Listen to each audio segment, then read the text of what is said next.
राष्ट्र सर्वप्रथम, राष्ट्र सर्वप्रथम, राष्ट्र सर्वप्रथम, राष्ट्र सर्वप्रथम। दिल्ली विधानसभा में दिल्ली सरकार में पर्यावरण मंत्री गोपाल राय ने उपराज्यपाल के अभिभाषण पर धन्यवाद प्रस्ताव प्रस्तुत किया। इस दौरान गोपाल राय ने दिल्ली सरकार द्वारा विभिन्न क्षेत्रों में किए गए कार्यों पर चर्चा की। अब माननीय मंत्री श्री गोपाल राय जी उपराज्यपाल महोदय के अभिभाषण पर धन्यवाद प्रस्ताव प्रस्तुत करेंगे। माननीय अध्यक्ष महोदय, कल दिल्ली विधानसभा के बजट सत्र की शुरुआत में सदन को संबोधित करते हुए दिल्ली के माननीय उपराज्यपाल महोदय ने अपना अभिभाषण सदन के समक्ष प्रस्तुत किया, जिसमें दिल्ली के अंदर दिल्ली के मुख्यमंत्री माननीय अरविंद केजरीवाल जी के नेतृत्व में सरकार ने जिस तरह से अलग अलग क्षेत्रों में नए नए कामों के कीर्तिमान को स्थापित किया, माननीय उपराज्यपाल महोदय के अभिभाषण ने यह सदन के माध्यम से पूरे दिल्ली के लोगों के समक्ष एक संदेश देने का काम किया है। माननीय अध्यक्ष महोदय, वैसे तो हर साल जब बजट सत्र होता है, दिल्ली के माननीय उपराज्यपाल महोदय अपना अभिभाषण प्रस्तुत करते हैं और हर साल की तरह इस बार भी, चाहे वो शिक्षा का क्षेत्र हो, चाहे स्वास्थ्य का क्षेत्र हो, चाहे अर्थव्यवस्था का क्षेत्र हो, चाहे सामाजिक क्षेत्र हो, चाहे बुनियादी ढांचे का क्षेत्र हो, चाहे महिला सुरक्षा का प्रश्न हो, चाहे बिजली का हो, पानी का हो, सार्वजनिक प्रणाली का हो, प्रदूषण का हो, दिल्ली के जुड़े हुए हर मसले पर सरकार निरंतर जिस तरह से उत्तरोत्तर अपने काम के गति को आगे बढ़ा रही है, उसका एक संक्षिप्त लेखा जोखा कल माननीय उपराज्यपाल महोदय ने सदन के समक्ष प्रस्तुत किया। लेकिन अध्यक्ष महोदय, इस बार का अभिभाषण और पिछले एक साल के सरकार के कामकाज का महत्व इसलिए कई गुना बढ़ जाता है कि दिल्ली के अंदर दिल्ली केंद्र शासित राज्य होने के कारण पहले से ही इसके अधिकार क्षेत्र में केंद्र शासित राज्य का जो काम था वो पहले से लगा हुआ था। ऐसे दौर में अगर दिल्ली के अंदर काम के गति को आगे बढ़ाने का पिछले साल अगर नए नए कीर्तिमान स्थापित हुए हैं, पूरी दिल्ली सरकार और लेफ्टिनेंट महोदय के इस अभिभाषण के लिए मैं उनको तहे दिल से धन्यवाद करना चाहता हूं कि सरकार ने विपरीत परिस्थितियों में काम करने का काम किया। दिल्ली के अंदर 21% शिक्षा का बजट है। आज दिल्ली देश का पहला राज्य बन चुका है जहां 15 से ज्यादा स्पेशल महिला मोहल्ला क्लिनिक खोले गए हैं।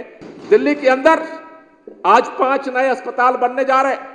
पिछले साल के दौरान अस्पतालों के रीमॉडलिंग का अभियान आगे बढ़ रहा है। इनके सारे 3 तिकड़म के बावजूद 12,000 से अधिक बिस्तर को दिल्ली के स्वास्थ्य सेवाओं में जोड़ने का अभियान आगे बढ़ रहा है। दिल्ली के अंदर इस बात की गारंटी है कि आपके जेब में पैसा है या नहीं है।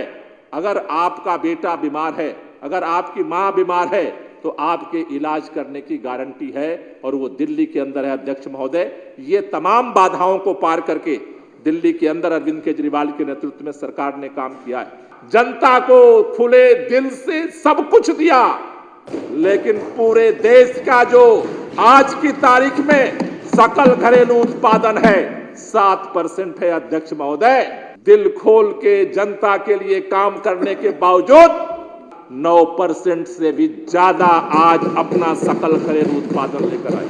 अगर दिल्ली के अंदर सबको सारी सुविधाएं देने के बावजूद अगर दिल्ली की अर्थव्यवस्था मुनाफे में जा सकती है, अगर दिल्ली का सकल घरेलू उत्पादन राष्ट्रीय पैमाने से 2% ज्यादा हो सकता है, आप सोचो अगर इसी अर्थव्यवस्था के फार्मूले को देश के स्तर पर लागू कर दिया जाए तो न सिर्फ भारत के लोग खुशहाल होंगे, बल्कि दुनिया के अंदर केवल नारा लगाने से नहीं, दिल्ली का जो इकोनॉमिक मॉडल है देश के अंदर लागू करने से दुनिया का नंबर 1 देश भारत बन सकता है।